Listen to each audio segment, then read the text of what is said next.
अस्सलाम वालेकुम। इय्याका नअबुदु व इय्याका नस्तईन। कुछ इंपॉर्टेंट खबरें मैं शामिल कर लूँ कि एक खातून ने मोटरवे पुलिस के गार्ड के ऊपर उसने रोका हुआ था, उसके पास नहीं थे डॉक्यूमेंट, तो उसने उसके ऊपर ही चढ़ा दी क्योंकि वो जंगल के बादशाह की कोई होगी पालतू, इस वजह से। अच्छा, आगे हम कुछ चीज़ों पे बात करते हैं। एक अमेरिका पर पाबंदी लगा रहा है इसराइल के ऊपर।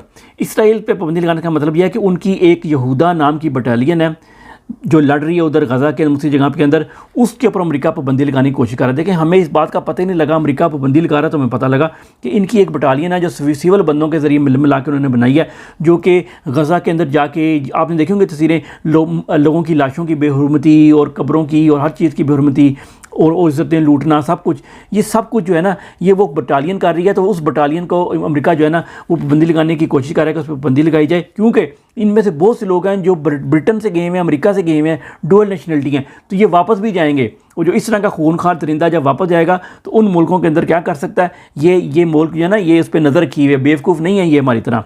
तो इसलिए, लेकिन इसराइल ने कहा कि हम पूरी उसकी जो है ना कोशिश करेंगे कि इसमें कुछ ना इसको अपोज़ करेंगे।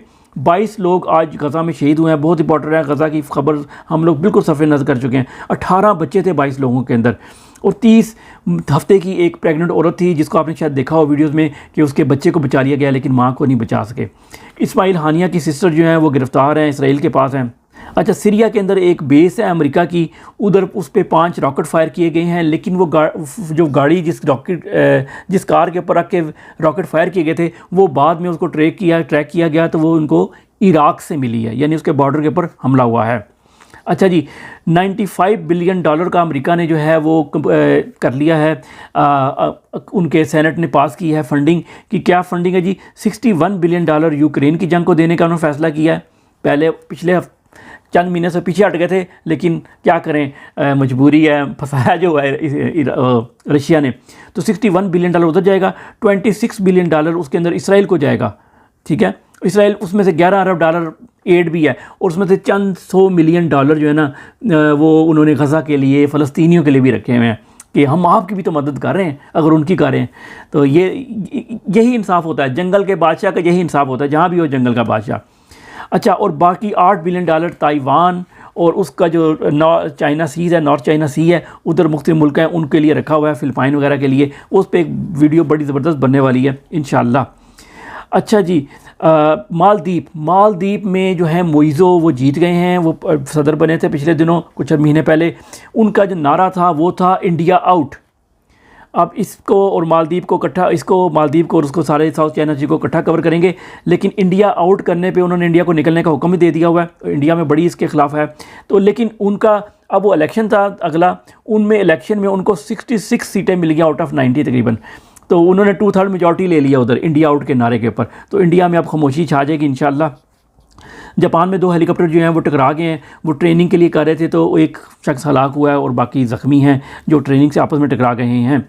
अच्छा, नीजर जो एक मुल्क है अफ्रीका का, उधर जो है वो ऑयल निकला है, तकरीबन 10 बिलियन बैरल से ज़्यादा ऑयल है उधर।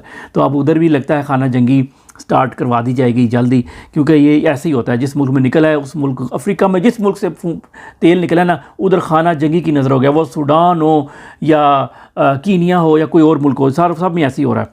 अच्छा, आज जो दिन मनाया जा रहा है वो अर्थ डे मनाया जा रहा है, आज का अर्थ डे पूरी दुनिया में, और इसका स्लोगन है प्लैनेट वर्सेस प्लास्टिक।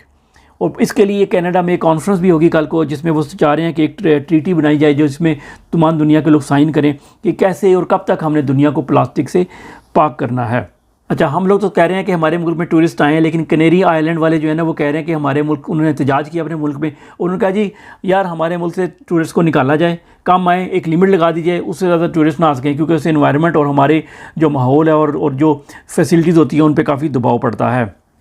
अमेरिका ने कहा कि हवावे का जो क्लेम है कि उसने चिप बना ली है, उसका जो 60 प्रो जो नया उसने मोबाइल फ़ोन लॉन्च किया उसमें उसकी एडवांस तरीन चिप लगाई है, वो उतनी एडवांस नहीं है जो टेक्नोलॉजी अमेरिका के पास है। अर्लियर अमेरिका ने इल्ज़ाम लगाया था कि उसने हमारी टेक्नोलॉजी चोरी की है। टिकटॉक के ऊपर बैन लगाने का जो कानून पास किया गया उसके मुताबिक अगर 1 साल के अंदर टिकटॉक ने अपने आप को ना बेच दिया, अपना मालिक तब्दील ना कर दिया, तो हम उसको बैन कर देंगे। ये दुनिया की तारीख का पहला ऐसा वाक़या और ऐसा कानून बनाया गया है।